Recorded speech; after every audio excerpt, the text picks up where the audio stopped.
we're not going to do is you're going to go back in time and tell me it always took 3 days, when in real life, I was there and I got my money the next day.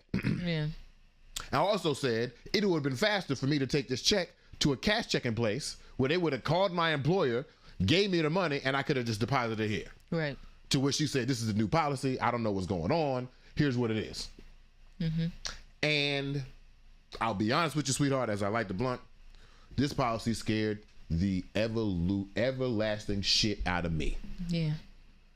Why has the government created a law in combination with the banks to further delay the processing of my money?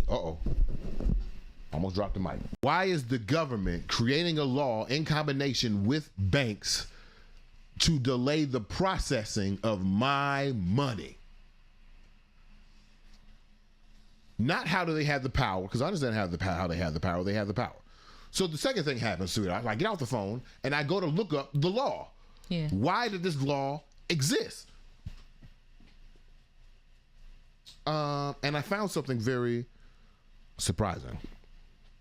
It shocked the shit out of me, actually. This law is part of another set of laws that establishes the Federal Reserve's right or ability to create a central bank and a digital currency that comes from that central bank.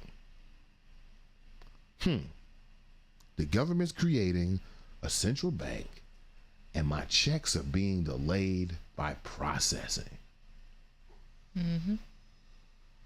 Now, the strategist in me is like, wait a minute.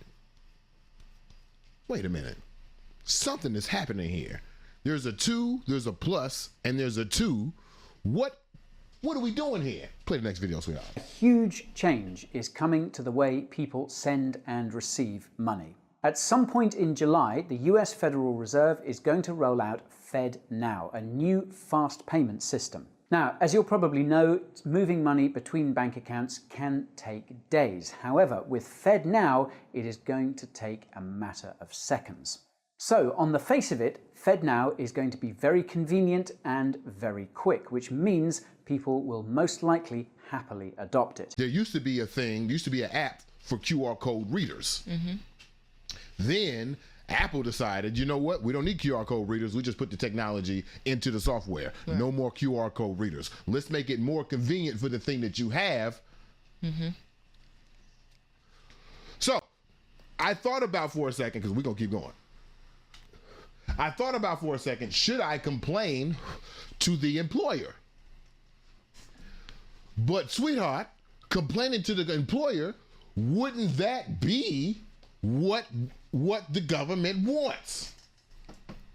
If I complain to my employer and say, hey, it's taking too long for me to get paid, right, then the government looks into the ways like, okay, how can we pay people faster? And if ACHs, if wires, if checks can all be delayed by federal law,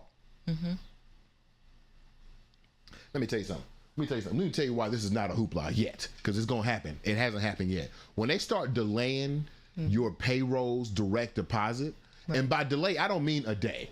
I don't mean like it takes an extra day. When they start giving you an allowance off of your own money, right, from direct deposit, because that's the law with the bank, I just know there's going to be a mass introduction of FedNow so that people can be paid instantly.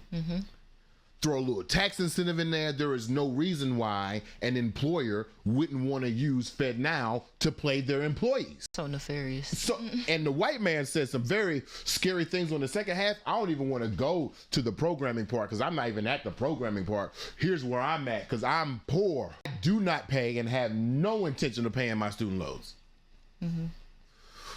Why? Yeah, there's programs. Yeah, there's forgiveness. I've done those and everything. But at the end of the day, this is not literal because I don't have student loans anymore. But at the end of the day, I'm not paying them because I can't afford them. Which is why there is $1.1 trillion in student loan debt. You know what other Supreme Court decision was made?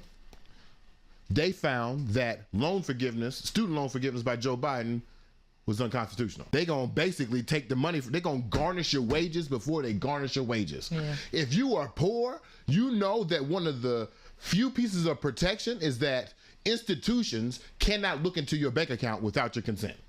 Nobody can send or take money from you without your consent. With FedNow, not the case. Right. People can send and take money from you without your consent. The government now has access to see. Right. The government now has access to your money. That's crazy. To your money. Mm-hmm. If your labor produces capital and the government now owns that capital, what are we in? The best part of waking up is BMO and the blood.